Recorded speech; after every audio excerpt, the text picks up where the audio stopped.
السلام عليكم ورحمة الله تعالى وبركاته. سيداتي السادتي، مرحبا بكم في حلوة لهذا اليوم، وهي حلوة هشة يعني رطبة قابلة للحشو. يعني يمكن لكم تحلوها وديروا فيها لو ديروا فيها شي حاجة من الوسط، مثل داك الخبز اللي كيكون على دائري، كيكون داك الخبز دائري، كيكون داك خبيزات صغار كتمكن دير فيهم شي حاجة. هذه هشة ويمكن ياكلها الكبير والصغير.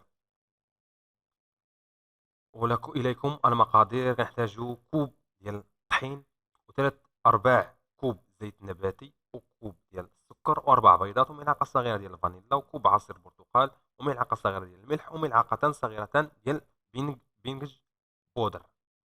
طريقة التحضير سهلة: كنخلطوا داك الطحين مع الملح وديك البودرة في وعاء ونتركه جانبا.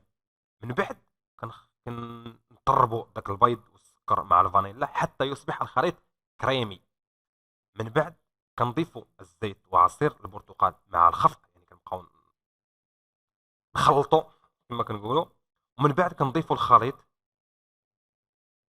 اللي خليط البيض مع الخفق كذلك، ونضع الخليط في القالب وندخله الفرن المسخن مسبقا على درجة حرارة 180 درجة لمدة نصف ساعة. ودمتم في رعاية الله أصدقائنا، وشهية طيبة، وعيد مبارك سعيد. ودمتم في رعاية الله أصدقائي صديقاتي، إن شاء الله.